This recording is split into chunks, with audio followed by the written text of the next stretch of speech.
Stellantis saying it is moving production of its Jeep Compass from Ontario to the United States, and the automaker had previously paused production at that facility in Brampton in response to U.S. President Donald Trump's tariffs. So joining us with more is the president of Unifor Local 1285, Vieto Beato. Good morning to you.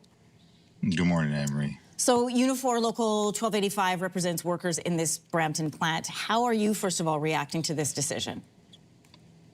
We're very concerned, very shocked. We got this news yesterday from the company just before 5 o'clock when they put it out to the news media. Right from February, they've been telling us we're going to be committed to the Compass and the J4U or Brampton. So this comes out of nowhere. This is a commitment that they've made to the Brampton Assembly Plant, the commitment that they made to our members, the commitment that they made to the provincial and federal governments, and they got to uphold their commitments to building cars in Brampton. And the behavior is really disrespectful and disgusting by the company to change their course and invest $13 billion in the U.S. So we're very concerned, and we want product here in Brampton because for over 40 years we've been building cars here in Brampton, providing profits for the company. And we got to get back to what we do best, and that's build cars here in Brampton. You know, it's not what people say, it's what they do. So they may have verbally been committed, but now we've seen what has happened with this plant moving to south of the border. What are your members saying to you this morning? Our members are concerned. Our members are upset. Our members are worried. And the company said this all has to do with tariffs. A $13 billion investment into the U.S. Speaks volumes. And tariffs is what they're saying it has to do with this investment, and it's not economically feasible anymore to build in Brampton. So we're very, very concerned, and we need the provincial and federal governments to step up. They've been talking a good game right from day one with this trade tariff war, and we need action now, and we need zero tariffs and a deal with zero tariffs, and we need the Carney federal government to provide a deal that doesn't piecemeal sectors and doesn't sacrifice the auto industry. Because if they let this happen now to Brampton, it'll just snowball to other facilities, it'll snowball to other auto industry facilities, and it'll snowball to other sectors across the country, and we can't have that happen. So we got to take action and protect our workers here in Brampton.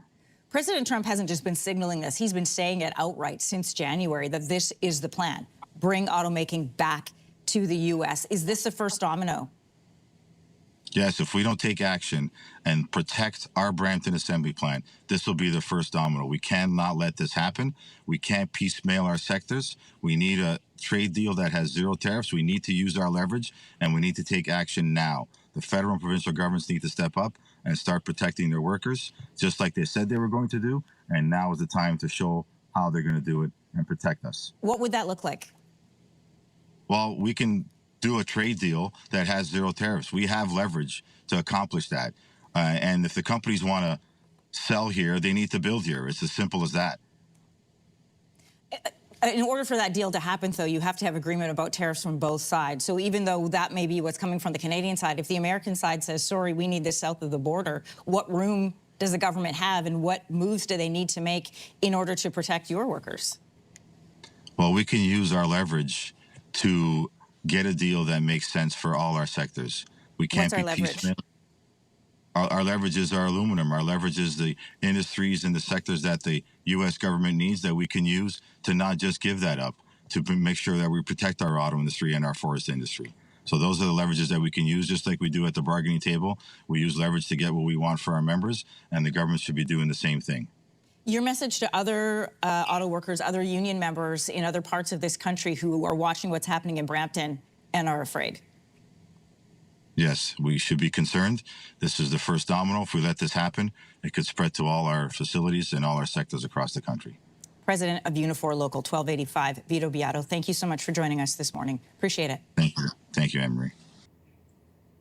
If you like that video, make sure to subscribe to the Your Morning YouTube feed, where you can find all kinds of new content posted every weekday morning.